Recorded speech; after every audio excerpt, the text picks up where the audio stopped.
안녕하십니까?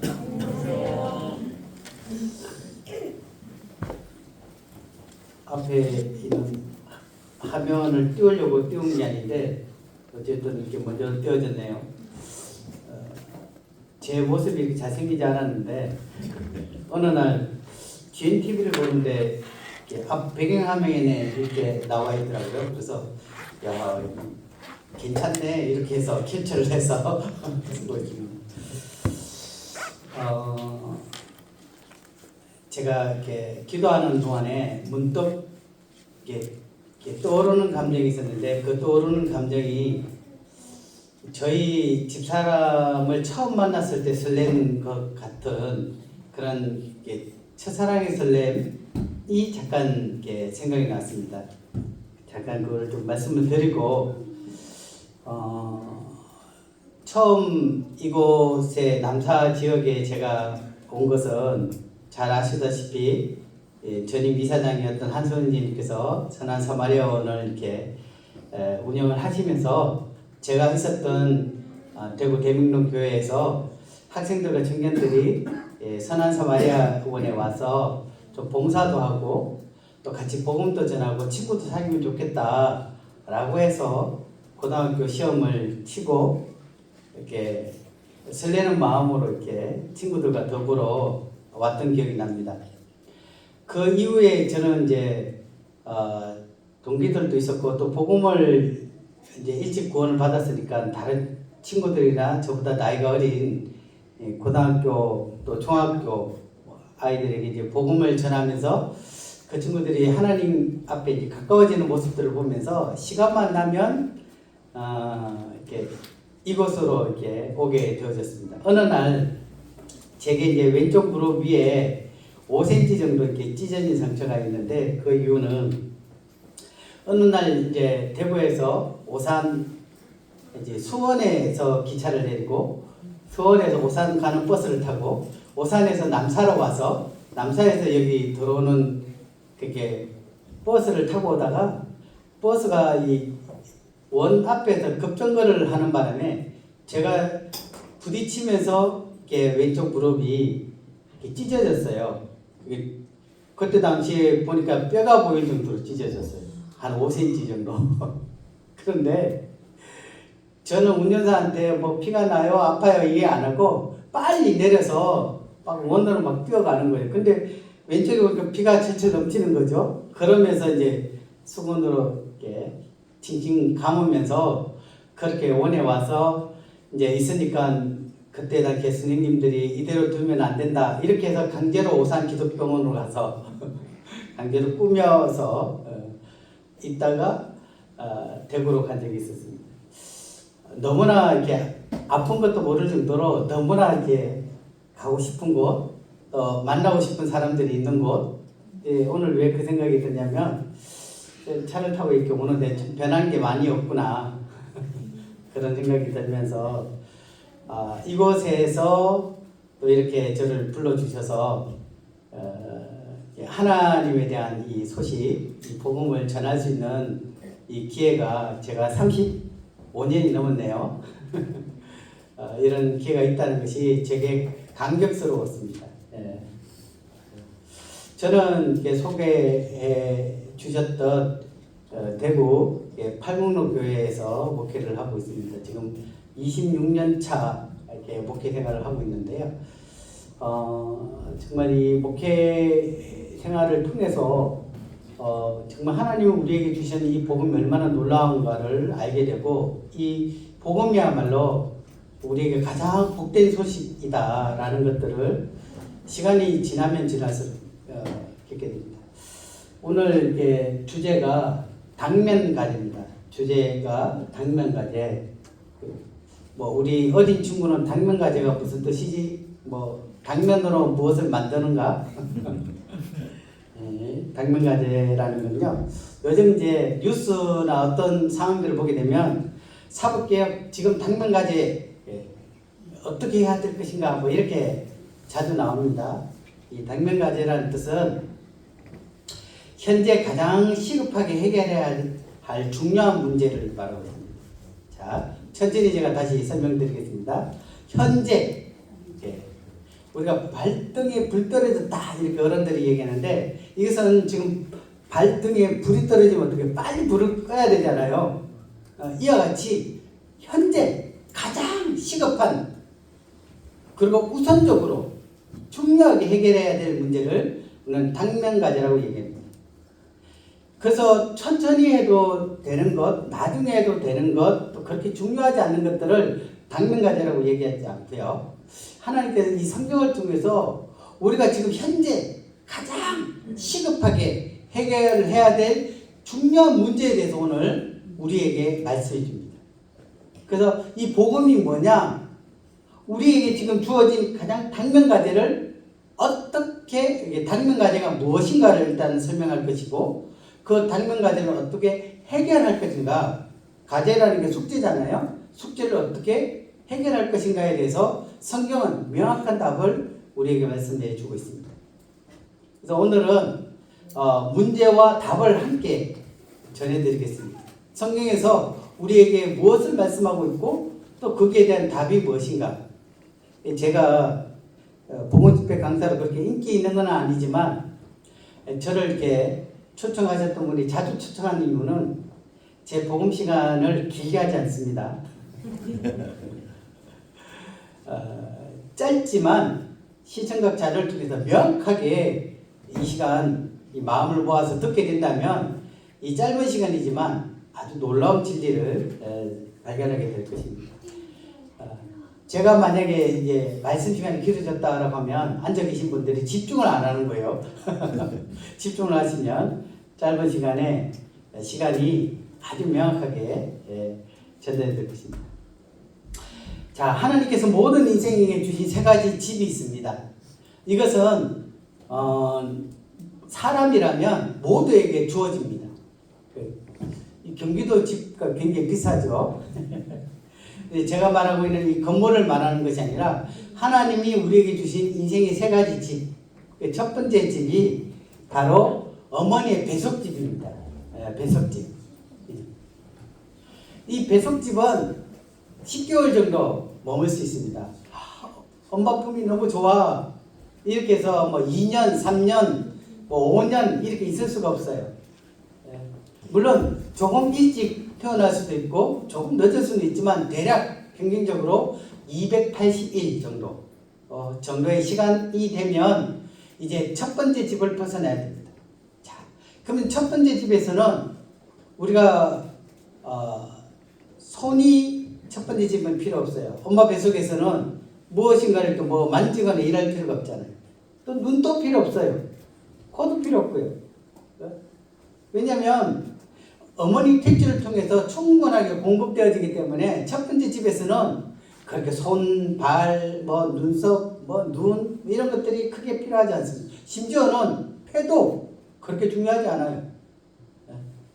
근데 왜 우리가 10개월 동안 손가락이 생기고 발이 생기고 심장이 생기고 폐가 생길까요? 그렇습니다. 두 번째 집을 준비하기 위한 것이에요. 두 번째 집 따라해보세요. 세상집. 우리 인생집이라고 표현합니다. 이 세상집 1000년 만년 살고 싶지만 이것 또한 길게 잡아서 100년 정도 되면 이 두 번째 집도 떠나야 됩니다.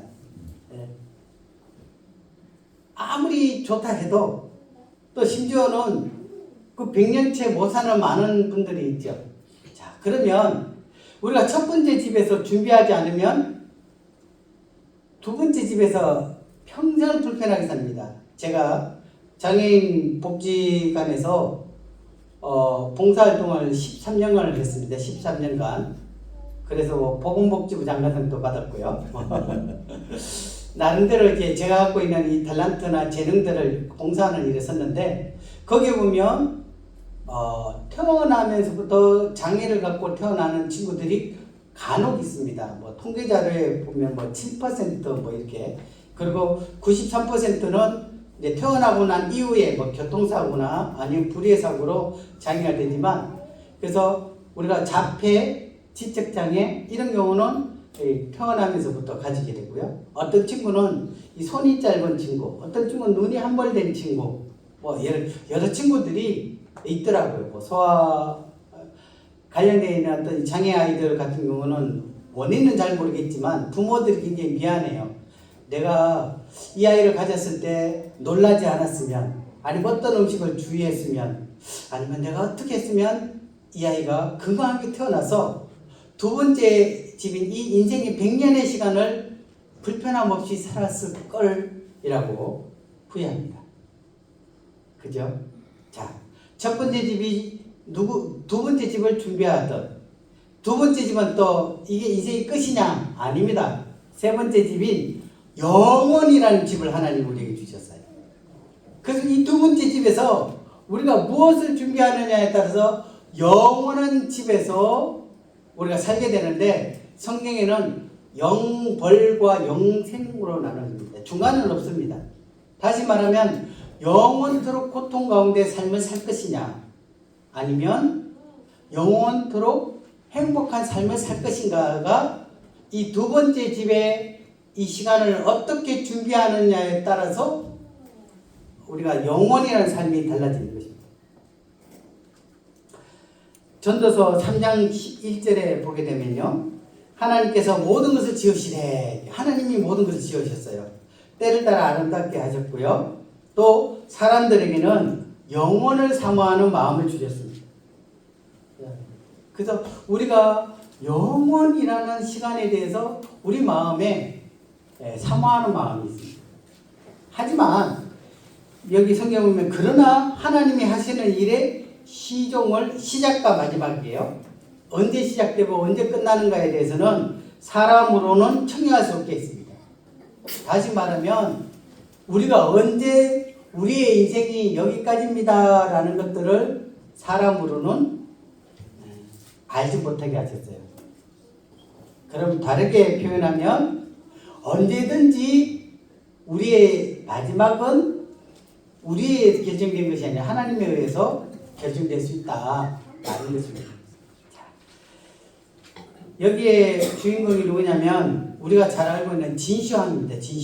진시황은요, 불로장생을 꿈꾸면서 불로장생 초 뭔가 이렇게 약이 되거나 음식이 되거나 풀이 있지 않을까라고 하면서 그 중국에서 어디까지요? 우리나라까지 신하들을 보내서 불로장생처를 구하려고 왔습니다. 왜? 영원히 살고 싶으니까. 근데 여기 보면 BC 259년에 태어났어요. 그가 언제 죽었냐면 BC 210년경에 죽었어요. 50을 못 살았어요. 네? 중국을 제패했던 이 진시황도 채 50년을 살지 못했다고요. 그렇게 영혼을 사모했지만 진시황보다 우리가 더 오래 사신 분들이 있습니다. 저도 그렇고요. 웨스트민스터 신앙고백서 32장에는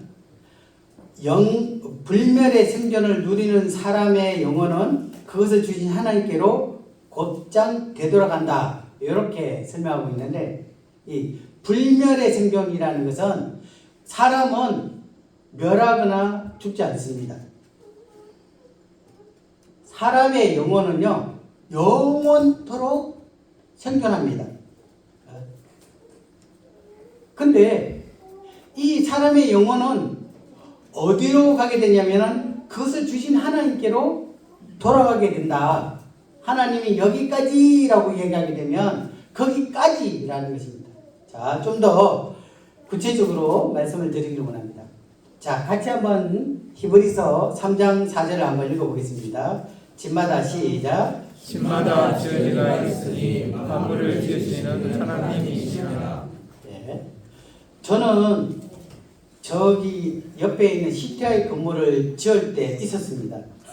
저 CTI 건물이 99년도에 지어졌어요. 아마 여기 CTI 건물 어떻게 지어진지 모르신 분 계시죠? 네? 네. 제가 역시 CTI 2기였기 때문에 치통을 지고 모래를 넣어서 건물을 짓는데 벽돌도 나누고 함께 지어졌습니다. 네. 근데 어떤 사람이 그러면, 야, 저기 CTI 건물, 여기 지혜로 건물 저절로 우연히 되어졌어. 어느 날 시멘트하고 콘크리트하고 자갈하고 또 유리하고 나무하고 막 섞여서 막 흔드는데 1년, 2년, 10년, 100년, 1억, 2억 년 막 흔드니까 그냥 건물이 딱 지어졌어. 이렇게 얘기하면 믿어지시겠습니까? 근데 사람은 그렇게 지어졌다고 믿잖아요. 사람은 그보다 더 정밀해요. 그래서 성경에는 집마다 지은 이가 있듯이 만물을 지으신 이는 하나님이시다. 물론 태양, 산, 별, 나무, 숲도 있지만 그 가운데 우리를 지으신 이가 하나님이십니다. 우리의 눈, 우리의 코, 이것들을 과학적으로 증명이 안 될 정도로 아주 섬세하게 아주 놀라운 기능으로 어떤 분이 그랬어요. 야, 우리 눈을 이렇게 생각을 해서 카메라가 눈을 찍고 그 눈을 바라봤던 것을 기억하고 그렇게 해서 이걸 저장 장치로 우리가 60년, 70년을 산다라고 했을 때 이 눈과 저장하는 이 기록 장치를 카메라로 만든다면 얼마만큼 부피가 될 것이냐. 지금은 좀 나을 정도인데 이전에는 대구 광역시만한 그런 컴퓨터가 있어야 60년, 70년 동안의 모든 것들을 다 기억하고 저장할 수 있다. 이렇게 표현할 정도로 실제 슈퍼컴퓨터도 다 하기 어려운 그 기능을 우리가 이 눈이 가지고 있습니다. 귀는 어떤가요? 네? 피아노 건반이 지금 88개인데요. 우리가 귀로 들을 수 있는 이 피아노 건반이 2만 개 가까이 된답니다. 하나님께서 우리 귀, 눈, 우리의 모든 이 장기들 또 우리의 이 모든 것들을 그분의 솜씨가 아니라면 도저히 과학으로도 증명이 안 됩니다. 자, 사도행전 17장 25절에 이렇게 이야기하고 있습니다. 사도행전 17장 25절 만민에게 같이 읽어보겠습니다. 시작. 만민에게 생명과 호흡과 만물을 주시는 자이시라. 누가요?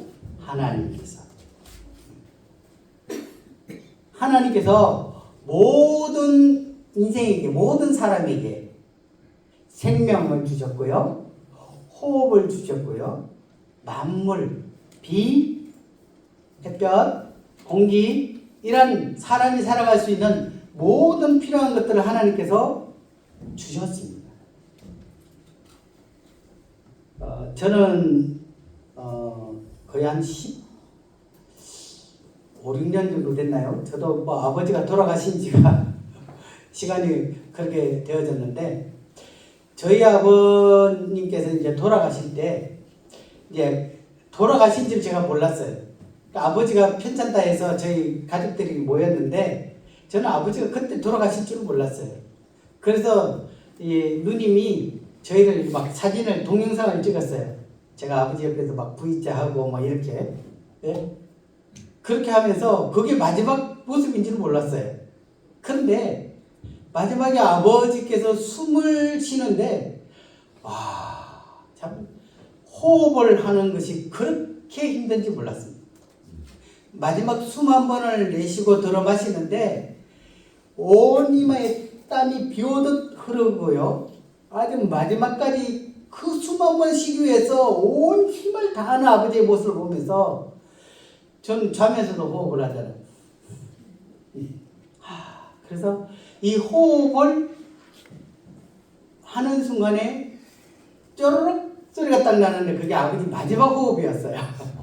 그래서 저희도 놀랐고 마지막 장면이 사진으로 남을 정도로 그래서 하나님께서 그 호흡을 여기까지야 라고 멈추면 하나님께로 가야 됩니다. 그래서 생명을 주신 하나님께서 그것을 찾으시면 호흡을 주신 하나님께서 그것을 걷어가시면 또 우리에게 모든 필요한 것들을 하나님께서 취해가시면 주셨기 때문에 가져가십니다. 거기까지 그렇죠. 성경에 예수님께서 이제 누가복음 말씀을 통해 얘기했어요. 어떤 사람이 농사를 지었는데 너무 풍년이라서 이 알곡을 다 모았다가 저장 창고에 딱 집어넣으려고 하니까 저장 창고가 너무 작은 거야. 그래서 그걸 헐어버리고 더 크게 막 대굴만큼 저장 창고를 지었어요. 그리고 거기다가 우리가 뭐 만석군처럼 막 가득 채워 넣었어요. 그러고 난 다음에 배를 탁탁 두들기면서 이렇게 이만하면 몇 년 동안 먹고 마시고 즐기면서 살 수 있겠다. 이렇게 얘기했어요. 뭐 요즘 따지면은 뭐 엄청나게 재산을 모아둔 거죠. 근데 성경에 이렇게 나와 있습니다. 같이 읽어보겠습니다. 누가복음 12장 20절. 하나님은 시작. 하나님은 이르시되 어리석은 자여 그러나 내 영혼을 도로 찾으리니. 하나님께서 얘기합니다. 하나님께서 말씀합니다. 그 부자에게 이제는 이제 평생 먹고 살만한 것 다 준비됐으니까 이제 내 인생 즐기기만 하면 돼 라고 했을 때 어리석은 자요, 경상도 말로 이 바보야, 이게 바보야. 왜 바본지 아세요? 오늘 밤에 내 영혼을 내가 도로 찾을 것이다. 오늘 밤에 내가 네 영혼을 도로 찾으면 네가 그 준비했던 것들이 누구 것이 되겠냐? 예? 모르죠. 뭐 어떤 분은 제삿밥에 좀 올라가려는지 모르겠어요. 하나도 먹지 못하는 겁니다. 하나도 누려가지 못할 거예요. 하나님께서 오늘 밤에 내 영혼을 도로 찾으면 안 돼요. 갈 수 없어요. 라고 우리가 어느 누구도 저항할 수 없습니다. 제가 이렇게 목회를 26년간 하고 있는데요. 장의사, 의사, 뭐 병원 관련되어 있는 분들을 제외한 분들 중에 아마 마지막 가시는 모습을 많이 보는 직업 중에 한 사람일 것 같아요. 얼마 전에도 장례를 치렀는데요. 네. 그러니까 성도님들은 마지막 가시는 모습을 보기 위해서 제가 또 함께 찬송을 부르면서 이 소천 예배를 드리기도 하고요. 또 급하면 119와 더불어 저한테 전화가 옵니다. 아버지가 돌아가셨는데 남편이 죽었는데 어떻게 해요? 이렇게 할 경우는 다 급하게 새벽이라도 쫓아가죠. 그리고 이제 119나 아니면은 이제 이 경찰이 와서 이 상황들을 수습할 때까지 옆에서 지켜보기도 하고, 때로는 먼저 가서 주님 앞에 또 기도하기도 합니다. 그리고 장례를 첫날부터 끝날까지 다 함께 치러줍니다. 입간할 때도 어떻게 해야 될지 도와드리고요. 근데 저희도 지금 저희 교회 101세대는 어르신부터 얼마 전에 갓 태어난 아이들까지 거의 뭐 주세우면 300명이 쭉 보면 연령층이 다 달라요. 그런데 장례식은 어른들만 치르는 게 아니에요. 하나님이 태어난 건 주민등록 보는데 가는 거는 하나님이 취하신 대로 하더라고요. 어느 날 한 성도님이 저희 할머니한테 복음을 꼭 좀 전해주세요. 그래서 좋아요. 약속을 정하고 만나기로 했는데 본인이 너무 바쁜 일이 생겼어요. 그래서 우리 일주일만 미뤘다가 할머니 뵈면 안 될까요? 좋습니다. 이렇게 해서 그 할머니 병원에 딱 갔는데 제가 먼저 도착했어요. 도착해서 보니까 이제 이름이 땡땡땡 할머니가 딱 있잖아요. 그래서 할머니한테 제가 갔어요. 할머니 안녕하세요. 저는 교회에서 왔습니다. 라고 하면 손을 딱 잡는 순간에 삐 소리가 났더라고요. 그러면서 간호사가 저를 후쩍 밀치면서 막 거기서 막 펑 누르고 막 심장 누르고 막 이렇게 하더라고요. 그런데 그 상황이 벌어질 때 그 따님이 병원 안으로 들어왔어요.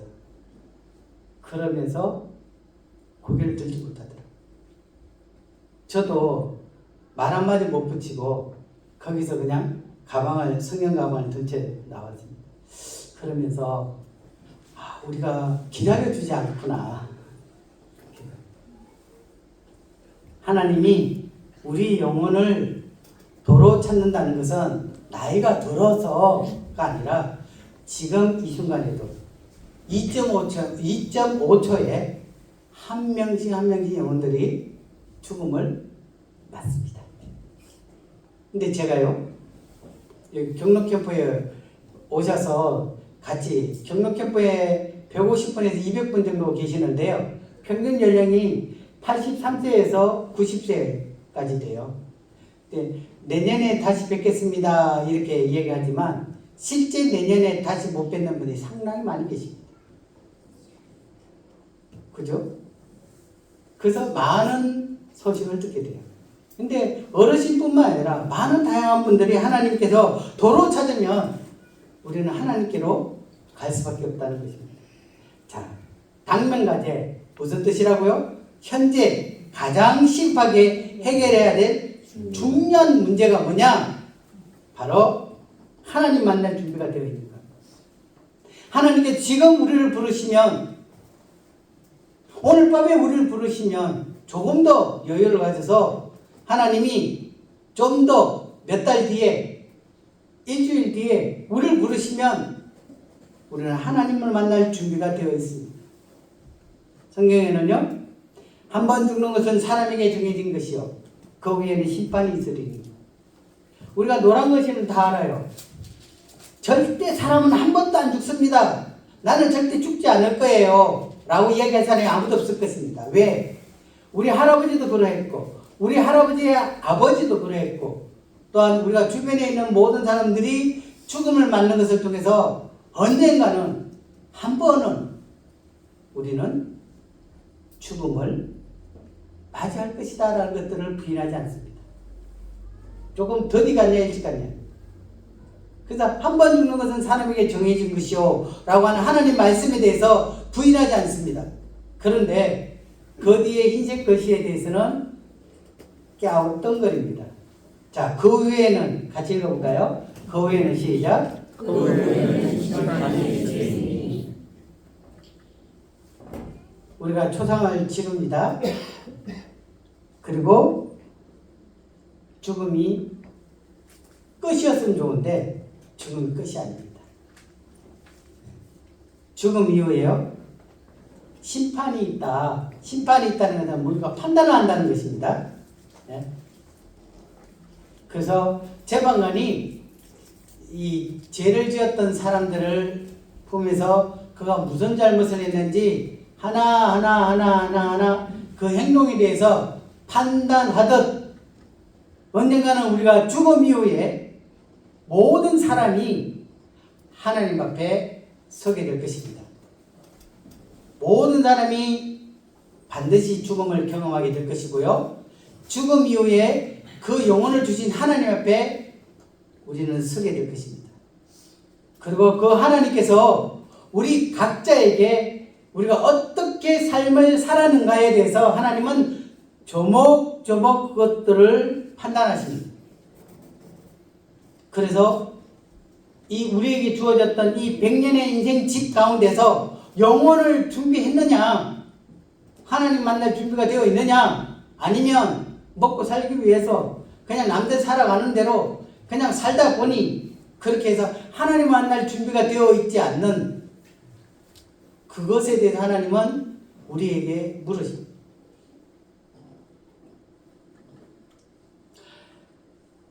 거울이 있는데요. 이 거울은 어떤 용도로 쓰는지 아시죠? 예. 제가 짓궂게 거울은 우리의 이렇게 얼굴에 이렇게 뭐가 묻었는지 이렇게 제가 이렇게 표정을 지으면요, 거울은 또 어떻게 표정이 나와요? 이렇게 똑같이 표정이 짓습니다. 예. 우리의 겉모습을 거울을 보면은 잘 보여져요. 예. 근데 성경은 우리의 속모습에 대해서 보여주고 있습니다. 거울은 우리 속모습을 못 보죠. 근데 성경은 우리 속모습에 대해서 이렇게 얘기합니다. 자, 같이 읽어보겠습니다. 예레미야 17장 9절 시작. 만물보다 거짓되고 신이 부패하는 것은 하나님께서 이야기했습니다. 야, 저기 시궁창 또는 지금 그림에 나와 있는 이 귤 상자에 쓰고 있는 귤, 이거보다 더 거짓되고 심히 부패했다, 썩었다. 썩은 것이 뭐라고요? 마음이라고요. 하나님이 우리 마음을 딱 들여다보니까 너무 냄새나고 너무 흉측하고 정말 이 세상에 있는 그 시궁창보다 더 부패한 것이 뭐라고요? 우리의 마음. 성경은 계속 이야기하고 있습니다. 누가 능히 이를 알려마는 그렇습니다. 우리의 속마음을 제 아내도 모릅니다. 제 속마음을 아는 사람이 별로 없어요. 그런데 하나님께서는 아십니다. 하나님께서는 우리의 심장을 살피고 폐부를 살피고 또한 우리를 시험하고 또 그 우리의 각각 행위와 그 행실대로 그것들을 갖는 분이십니다. 다르게 표현하면 우리가 어떤 생각을 하고 어떤 마음을 갖고 있고 어떤 행동을 했고 어떤 행실이고 어떤 태도를 갖고 있는지를 하나님은 다 알고 계십니다. 우리가 CCTV 최근에 어떤 일들이 일어났을 때 나는 그런 적 없습니다. 절대 그렇지 않습니다. 근데 CCTV가 딱 공개되니까 어떻게 해요? 깜짝없이 들통이 나잖아요. 거짓말했던 게 다 들통 나잖아요. 이 사람이 만든 이 CCTV도 우리의 은밀한 것들을 찍어서 그것이 얼마나 문제인지를 보여주잖아요. 근데 하나님은 우리 마음을 향한 CCTV를 찍고 계십니다. 마태복음 5장 21절 22절에 보게 되면요. 성경에 예수님께서 말씀하셨습니다. 옛 사람에게 말한 바 성경의 율법에 살인하지 말라 누구든지 살인하면 심판을 받게 되리라 하였다는 것을 너희가 들었으나 그렇습니다. 하나님께서 말씀을 통해서 살인하지 마라. 살인하게 되면 하나님께서 그를 심판할 것이다 라고 얘기했습니다. 근데 예수님께서 이렇게 얘기하셨어요. 22절 같이 읽어보겠습니다. 자, 22절. 나는 시작. 나는 너에게 이르노니 형제여 노하는 자마다 심판을 받게 되고 형제를 위하여 나가라 하는 자는 공에 잡혀가게 되고 미련한 놈이라는 자는 지옥불에 들어가게 되리라. 나는 너에게 이르노니 예수님께서 우리에게 이야기하고 있습니다. 형제에 대하여 노하는 자마다. 이 형제라는 것은 가장 가까운 우리의 가족 말하죠. 교회 안에 형제 자매 이것도 포함되겠지만 우리가 형제끼리 동생 오빠 여기다 노하는 걸 화를 내는 거예요. 왜 내 거 훔쳐갔어? 왜 내 거 입어? 이렇게 왜 나보다 더 먹어? 이렇게 싸우잖아요. 심판을 받게 되고 형제에 대하여 나가라는 뜻이 아니라 이게 이제 우리나라 말로 바보 이런 뜻이에요. 이런 덩신 이렇게 표현하는 거예요. 나가라는 자는 공에 잡혀가게 되고 미련한 놈이라고 하는 자는 뭐라고요? 지옥. 하나님께서는 가장 사랑하는 가족에게 내뱉은 그 말 한마디, 내가 품었던 그 생각조차도 하나님은 결코 그냥 넘어가시는 것이 아닙니다. 어떤 말을 내뱉었는지 어떤 생각을 했는지 심지어 미련한 놈이라고 얘기할 때 뭐라고요? 지옥불에 들어가게 될 것이다. 하나님은 분명하게 우리 행실뿐만 아니라 우리 마음의 중심에 있는 것들을 이야기하고 있습니다. 또 이어서 말씀하십니다. 또 간음하지 말라 하였다는 것을, 간음이라는 것은 이 남자가 여자를 또 이렇게 불미스럽게 하는 것들을 얘기하죠. 너희가 들었으나 나는 너희에게 이르노니 업력을 품고 여자를 보는 자마다 마음이 이미 간음하였느니라. 와, 너무 이쁘다 하면서 나도 모르게 춤을 꼭 삼키고, 네? 또 너무 멋있다 라고 했던 그 상상조차도 하나님은 그를 이미 간음하였다 라고 말씀하고 있습니다. 하나님은 우리 가장 은밀한 것들에 무엇이 하나님 앞에 우리가 행해졌던지를 하나님은 다 알고 계십니다. 어떤 분이 그러더라고요. 우리가 하나님 앞에 심판받을 때 너는 죄를 지어서 지옥 갈 수밖에 없어. 이렇게 얘기할 때 자기 스스로 그것을 인정하면 자기 발로 걸어가는 사람들이 있을 수도 있을 것이다. 왜? 너무 적나라하게 드러났기 때문에. 요한계시록에 보게 되면요, 모든 사람이 하나님 앞에 서게 됩니다. 그럴 때 보게 되면 한쪽에는 생명책이 있고요, 또 다른 곳에는 행위를 기록한 책이 있답니다. 그래서 먼저 생명책에 보게 되고, 생명책에 이름이 없다라고 하면 곧바로 어떻게 해요? 이 행위에 따른 책들에 기록된 대로 심판을 받게 돼요. 자, 책들이라고 얘기했다는 것은 한두 가지만 적어 놓은 게 아니잖아요. 우리가 얼마나 많은 여인들을 범하였고, 우리가 얼마나 많은 사람들을 마음으로 죽였고, 우리가 엄청난 것들을 훔쳤고, 또 심지어 말할 수 없는 그 많은 죄들을 낱낱하게 그것들이 기록되어 있고, 몇 시, 몇 분, 몇 초 어떤 말을 했고 다 그것이 기록되어 있기 때문에 그 책이 한 권이 아니라 책들에 의해서 우리의 삶이 하나님 앞에 평가될 것입니다.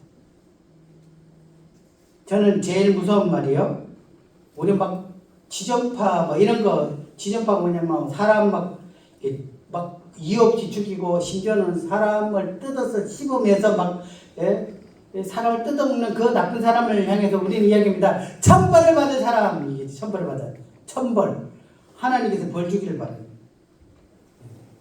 그 천벌을 받은 사람, 이렇게 얘기해요. 천벌을 받은. 그런데요, 그 천벌을 받은 이 지존파에 있는 그 나쁜 사람은 손가락 하나만 딱 지적이 돼요. 맞죠? 저 천벌을 받은 사람. 나머지 손가락은요, 하나, 둘, 셋은 나를 가리키고 있는 거예요. 다르게 표현하면 그는 행동을 했지만 나는 마음으로 얼마나 하나님 앞에 그보다 더 잔인한 생각들과 그런 일들을 꿈꾸거나 아니면 어이구 저놈의 영감튀김 하면서 얼마나 마음으로 지었던, 정말 저도요, 그것도 착해 보일지 모르지만 참 말할 수 없는 그러한 자입니다.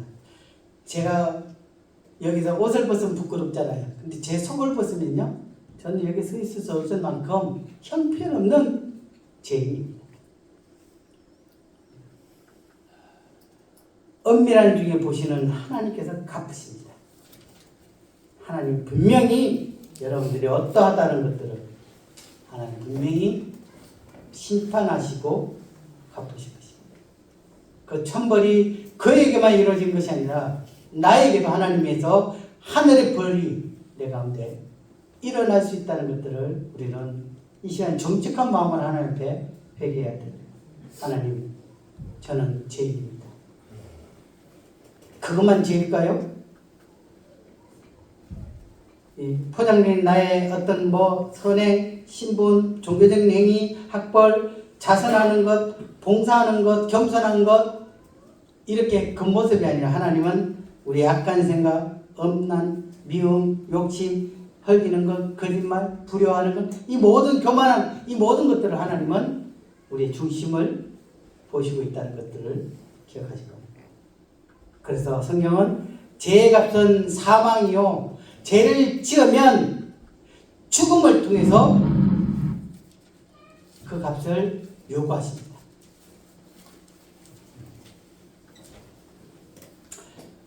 또 하나의, 우리가 그것뿐만 아니라 그것보다 더 악한 죄가 있다고 성경에 나와 있습니다. 정말 우리가 마음으로 지었던 이 악한 죄보다 더 악한 죄, 성경에 나와 있는데요, 예레미야 2장 13절 같이 읽어보겠습니다. 내 백성이, 자, 시작. 죄송합니다. 내 백성이, 자, 내 백성이 시작. 내 백성이 두 가지 악을 행하였느니 곧 그들이 생수에 근원되는 나를 버리고과 스스로 우렁이를 한 것인데 그것은 건물을 거두지 못할 터진 동역이니라. 하나님께서 내 백성이 두 가지 악을 행하였다. 하나님이 악이라고 얘기했습니다. 그 첫 번째는 생수의 근원. 이스라엘에서는 물이 얼마나 소중합니까? 생수의 근원 된 씨는 하나님을 버린 겁니다. 하나님 버린 것. 두 번째는요, 스스로 엉덩이를 파서 그것을 물을 가두어서 뭔가 나의 삶을 만족해 하려고 하는, 하나님 떠나서 내가 무엇인가를 하려고 했던 그 삶, 이것이 하나님 앞에 지혜라고 얘기합니다. 쉽게 표현하면 어떠한 친구가 아버지를 아버지라 이야기하지 않고 가출을 해서 짜장면 배달하면서 잘 먹고 잘 산다고 아버지한테 자랑하는 거와 똑같아요. 응?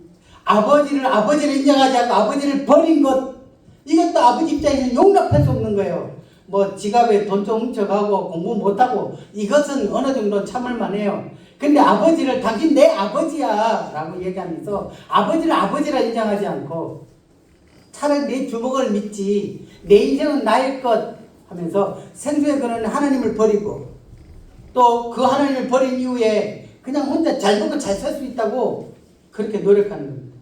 근데요, 하나님 떠나 우리의 삶이 만족할까요?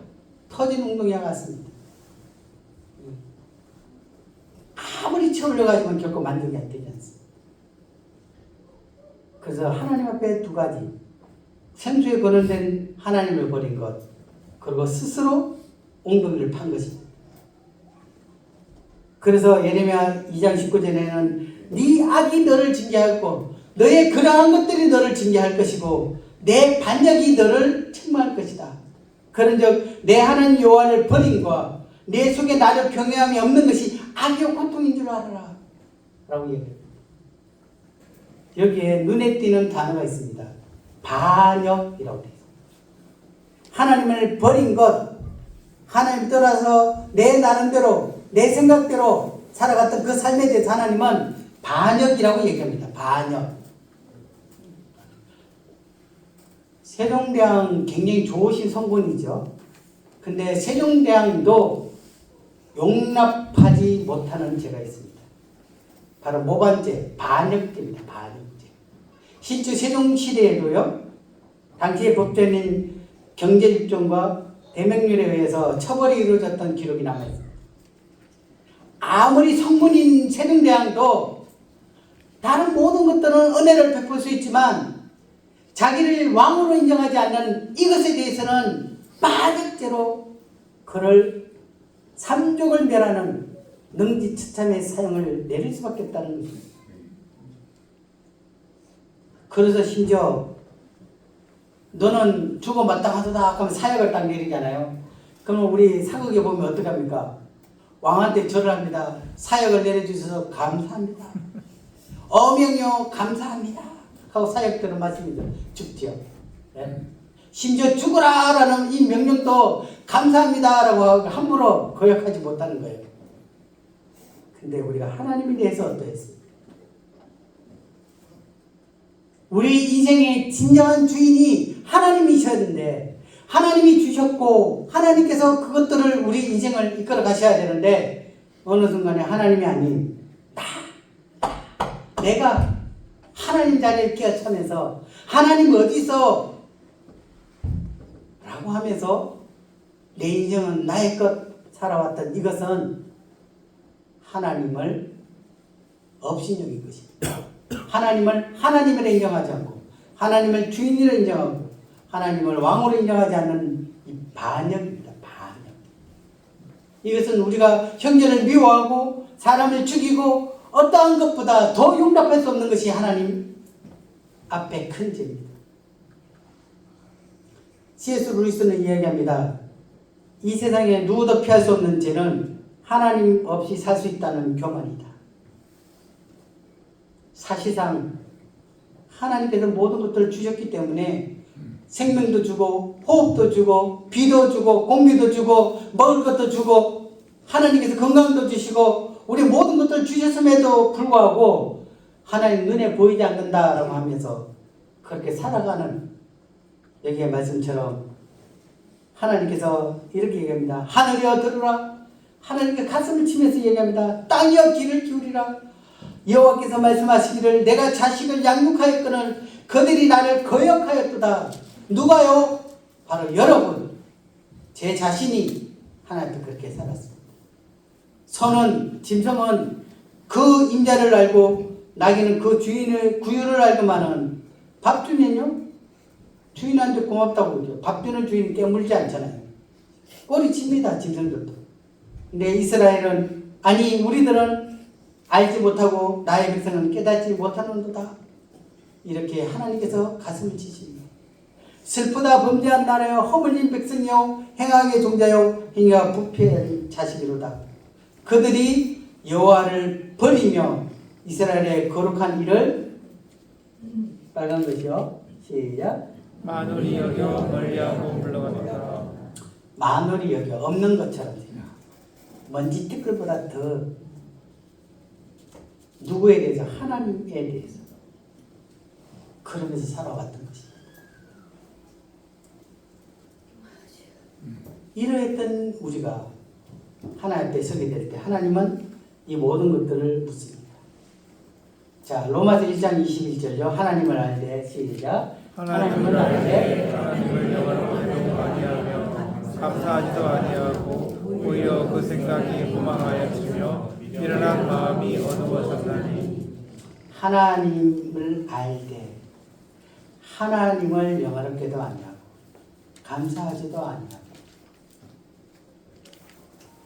세금을 탈루하는 사람들 세금 징수하는 거 요즘 가끔 보이더라고요. 수도 큰 수도요. 수도 요금 안 내면 어떻게 합니까? 강제로 와서 뭐 수도를 차단하던 것도 어쨌든 강제 징수를 하죠. 예? 하나님으로부터 우리가 그 많은 은혜를 입었음에도 불구하고 하나님 앞에 감사하든 말하지 않고 내가 벌어서 내가 어떻게 살아서 하나님 물으실 겁니다. 그동안 공짜로 누려왔던 것 하나님 다 물으실 겁니다. 어떻게 갚으시기? 하나님을 영화롭게도 아니하고 감사하지 않고 오히려 생각이 허망하게 저기 부처님 계시다. 아니야 힘이 어디 있어? 그러면서 자기 나름대로의 그런 허망한 생각에 철학에 빠져서 그렇게 살아가는 그 인생을 향해서 하나님께서는 물으실 것입니다. 모든 사람이 죄를 범하였으니 성경은 분명하게 선언하고 있습니다. 모든 사람이 죄를 범하였다. 나는 죄인이 아닙니다. 라고 당당하게 하나님 앞에 얘기할 사람이 없습니다. 모든 사람이 죄를 지었습니다. 모든 사람이 죄를 지었기 때문에 하나님의 영광에 이르집니다. 하나님의 나라에 들어갈 수가 없습니다. 여기에 제가요 이 그림에 다 이렇게 까만칠한다고 참 애를 먹었습니다. 네? 마음에 까만 죄, 여기 있는 죄, 여기 있는 죄, 여기 있는 여기 있는 여기 보면 저도 포함되고 여기 있는 누구도 저기 계시는 여사님도 여기도 있을 수도 있어요. 모든 사람이 죄를 지었기 때문에 우리는 하나님의 영광에 이를 수 없습니다. 자, 죽음 이후에는 우리가 영원히 살게 되는데요. 세 번째 집에는 영생과 영벌만 남았다고 했습니다. 죄를 지은 자는 성경대로 영벌에 처하게 되고요. 또한 죄가 없는 자는 영생에 거하게 됩니다.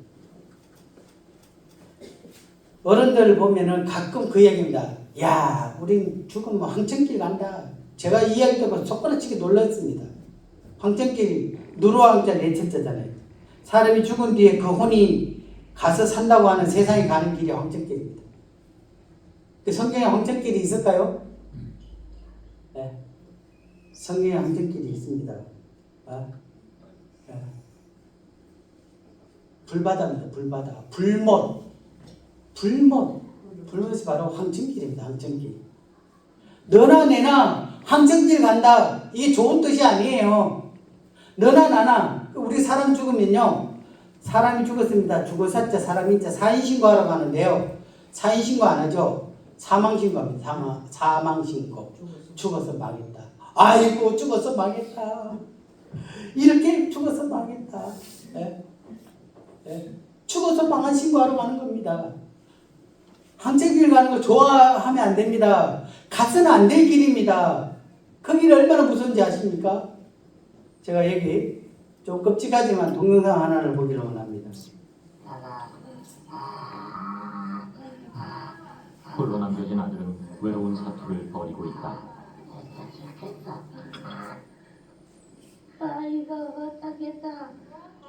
아이고 못하겠다. 화상을 입었던 아이 치료 장면입니다. 레싱은 얼마나 시간이다. 이 친구는 결국 죽음을 맞이했지만 지금 너무 아파요. 화상 입었던 그 상처를 치유할 때 못 참겠다. 다 했다 하니까 진짜요? 진짜 아이에게 똘똘하고 의젓한 수종이지만 생살이 녹아내리는 고통 앞에서 14살 소녀는 속수무책이다. 제가 다 보진 않겠습니다. 제가 작년에 제 경험을 좀 말씀드리면 작년에 설계를 제가 하는 수술을 제가 받았습니다. 급하게 응급실에 갔는데 설계 돌이 3cm가 있다. 그래서 즉시 이거 수술해야 된다라고 하니까 저도 이제 시간이 잘 안 맞아서 그래서 다른 병원도 가고 좀 약속을 정했는데 그 병원에 가니까 또 시간이 잘 안 맞았어요. 그래서 어떠한 이제 모임에 병원을 잘 알고 계시는 형제님의 소개로 전주까지 가서 이제 수술을 했어요. 수술을 했는데 이게 뭐가 좀 잘못되어졌는지 수술을 하고 난 다음에 집에 왔다가 다시 그 병원으로 갔는데 이 몸의 열이 39도 이하로 떨어지지 않는 거예요. 저는 막 너무 아프고 그리고 우리가 염증 수치가 있는데 염증 수치가 21배나 더 높았어요. 일반 사람이 1이라면 제가 27에 해당되는 거고 어쨌든 염증 수치가 엄청 높았어요. 그래서 이 의사가 어떻게 하냐면 이 염증 수치를 떨어뜨려야겠다라고 하면서 그 아침, 점심, 저녁마다 이 염증 항생제를 4병씩 달았어요. 그러니까 하루에 12병을 맞았죠. 그 염증 수치를 하는데 근데 제가 이제 염증 수치적인 문제가 중요한 게 아니라 너무 고통스러운 거예요. 너무 고통스러워서 제가 숨을 쉴 수 없을 만큼 너무 아프다라고 하니까 링겔을 하나 더 달았는데 이게 링겔이 이제 진통제예요. 근데 이 링겔을 맞아도 제가 그 아픔이 사라지지 않는 거예요. 그래서 어떻게 하냐 의사가 어떻게 하냐면 약을 주세요. 이건 대한민국에서 가장 센 약입니다. 이건 하루에 4알 이상 먹으면 안 됩니다. 해가지고 그거를 끼니 때마다 먹었어요. 그런데도 제가 너무 아픈 거예요. 그러니까 안 되니까 의사가 뭐냐 마약 패치를 주더라고요. 그래서 몸에 마약 패치를 붙였어요. 자, 링겔을 맞고 또 약을 먹고 마약 패치를 붙였는데도 제가 그것을 10분도 못 견디는 거예요. 너무 아파가지고 소리를 지르니까 어떻게 하니까 주사를 놔줘요. 네.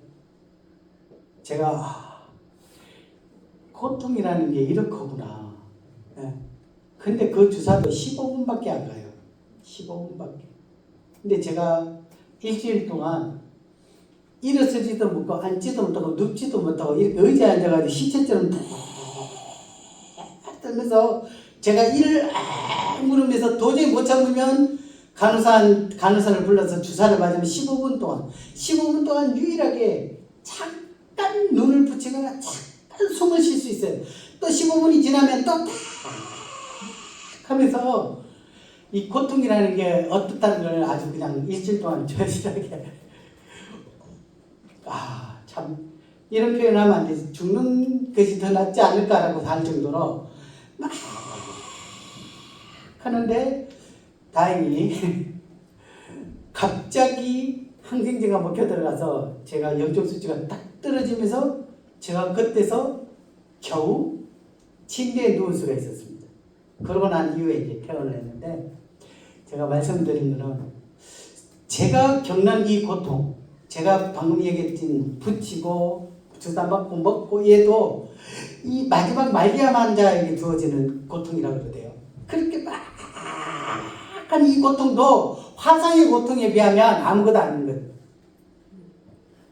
화상의 고통은요, 그 피부가 다 벗겨졌던 이 아이의 겪는 이 고통은 제가 겪는 그 고통에 비하면 제가 고통이 한 100원이라고 치면은 만원, 뭐 10만 원, 뭐 이렇게 될 정도로 엄청난 거. 죽겠다. 결국은 이 아이도 방송이의 죽음을 당했습니다. 근데 이 고통보다 더한 고통이 있습니다.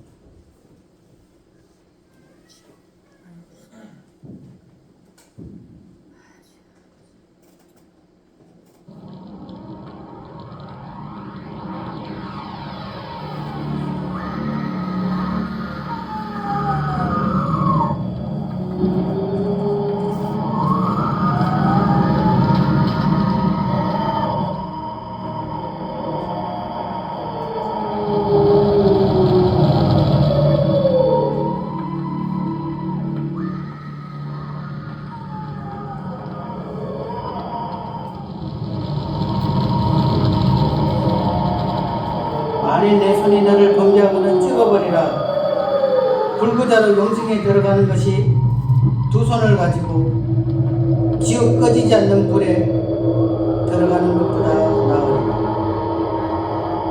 만일 내 발이 너를 범죄하거든 찍어버리라.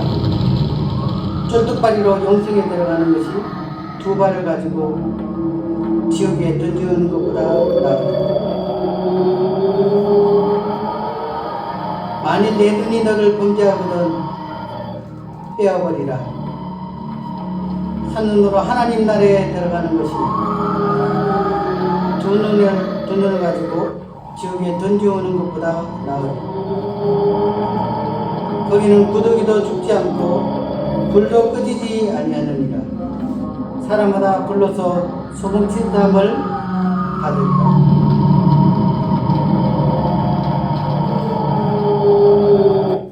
여기까지만 보겠습니다.